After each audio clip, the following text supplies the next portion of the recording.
The film starts with David, who is looking at some pictures and videos of his wife Pamela and their daughter Margaret. The family has documented every incident of Margaret's childhood, starting from her kindergarten going up to her first piano lesson. When Margaret was just a little girl, Pamela got diagnosed with lymphoma.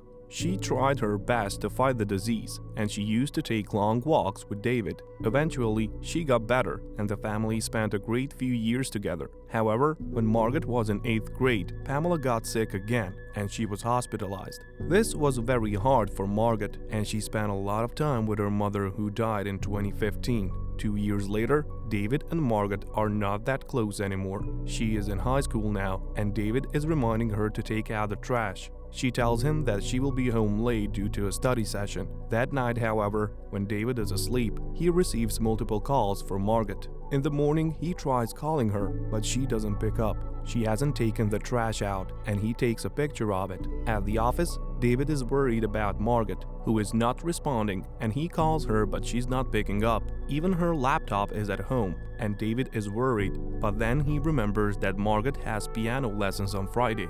He calls her piano teacher, who makes a shocking revelation that Margaret hasn't been taking her piano lessons for 6 months. David doesn't understand this because she has been receiving $100 each week for her lessons. He explains all of this to his brother Peter, who tells David to chill out. Peter asks David to call Margaret's friends, who may know something. However, David doesn't know any of his daughter's friends. He eventually has to search her laptop, where he finds the number of her childhood friend Isaac. He calls Isaac, but his mother picks up, and she tells David that Isaac is on a camping trip and Margaret was supposed to go with him. This news relaxes David, but he's angry, so he writes a rather long scolding message to his daughter but doesn't send it. The next day, Isaac calls David to tell him that Margaret never really went on the camping trip. This information forces David to finally call the San Jose police.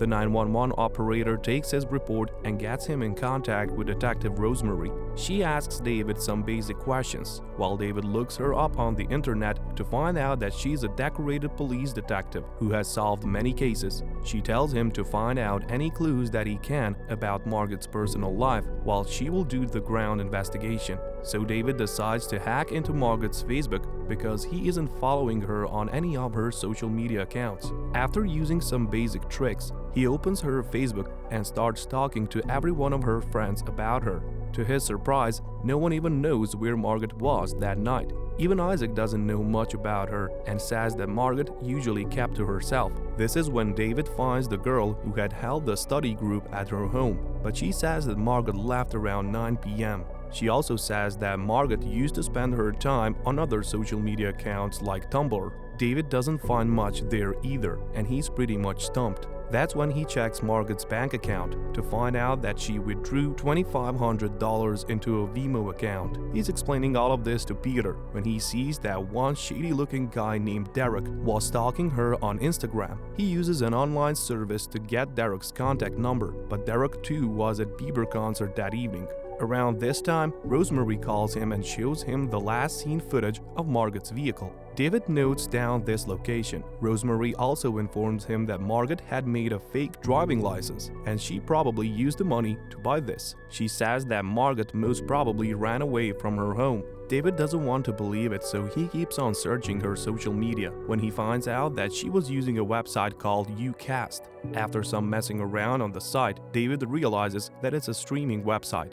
He starts checking Margaret's previous dreams, and he figures out that Margaret used to spend most of her time there. He sees that on Pamela's birthday, Margaret was crying on a stream, but David was asking her to watch The Voice with him. He learns that he wasn't such a great father. He also finds out that Margaret used to talk to a viewer named Hannah, who was 20 years old, and she worked as a waitress in Pittsburgh. Sometime later, Rosemary tells him that she talked to Hannah, but she also had an alibi for that night. David is sad that he didn't even know his daughter, but Rosemary tells him that in today's world, most parents don't know everything about their child. She tells him a story of how her own son Robert scammed her neighbors and took money from them for a non-existent charity. When the neighbors complained, Rosemary was sad about everything, but she still protected her son because that's what you do. She tells him that it's not his fault that Margaret has disappeared. She asks David to get some rest and they will search for Margaret in the morning. David decides to rest, but before shutting down the computer, he notices a lake that Margaret used to visit frequently.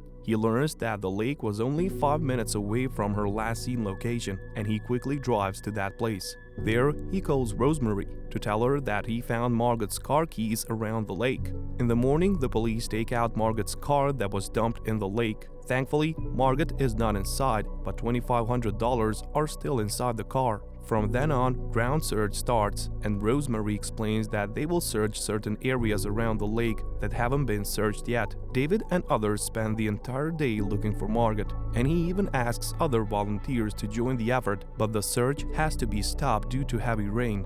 Meanwhile, social media is filled with prayers for Margaret. Some people are even blaming David for her disappearance. Even the students who claim to know nothing about Margaret are posting videos and calling her their best friend. That's when David sees that Derek posted a text claiming that Margaret was with him. He confronts Derek outside a cinema, but a fight breaks out and he breaks Derek's jaw. After this, Rosemary tells him that he can't get involved in the case anymore, and she asks him to stay home and do nothing. But David is still searching the internet for any information about his daughter. That's when he starts looking at pictures of Margaret's car. In one picture, he sees a familiar sports hoodie that his brother Peter owns. He finds out that Margaret used to meet Peter regularly. They were intentionally keeping these meetings a secret from David, so David decides to talk to his brother. He places some spy cameras in Peter's house and starts asking him about his relation with Margaret. Peter says that he hung out with her a few times. When David starts reading the messages, he gets angry and asks Peter what he did to his daughter. A physical struggle begins between the brothers, while Detective Rosemary is constantly calling David and saying that she found the culprit. Eventually, Peter breaks and tells David that Margaret used to come to his house and smoke pot with him. He says that Margaret was depressed about her mother and she used to share all of her problems with him. He says that it all happened because David was cold to her and he never talked about his dead wife. David realizes his mistakes, and that's when he notices all the messages from Rosemary. He calls her and instantly falls on his knees and starts crying. Apparently, a convict named Randy released a video message where he explained how he hurt Margaret and threw her body down a hill. The whole police department is sad, and David still can't believe it. Margaret's body is still not found, and things are not adding up. Rosemary explains that sometimes in these kinds of crimes, many things remain unsolved. She has tears in her eyes and she feels bad for David. The next day, David is sending Margaret's videos and pictures to an online funeral service. That's when he notices that the woman on the website looks familiar. After some searching, he finds out that the picture on the funeral website is of the same woman who was chatting with Margaret on the streaming website. A more shocking revelation is that this woman is actually a model whose pictures are all over the internet. He calls her and asks her about Margaret, but she says that she hasn't even heard of that streaming website. She also claims that the police never contacted her. David quickly gets up and starts calling Rosemary, who isn't picking up. He calls the police department and the dispatcher tells him that Rosemary wasn't assigned to this case, but she actually volunteered for it. Everything sounds fishy, and then David sees a photograph in which Rosemary is standing next to Randy. So David finally calls the deputy sheriff. Later that day, Rosemary is at Margaret's funeral when David confronts her. The cops enter the building and they arrest Rosemary. At the police station, she explains how her son Robert was talking to Margaret for 6 months, disguised as Hannah. Robert knew Margaret from middle school, and he was trying to connect with her, but he made up a fake personality to befriend her. He told Margaret that he was broke and needed money, so she was saving the money to give him. She was supposed to meet him at the lake that night. There, Robert tried to sell Margaret about what was going on and how he was lying to her, but Margaret got scared and she tried to run away. When she started calling for help, Robert pushed her down a cliff. He called his mother afterwards, and Rosemary decided to protect her son by manipulating the investigation. She even drugged Randy and asked him to read a script of confession.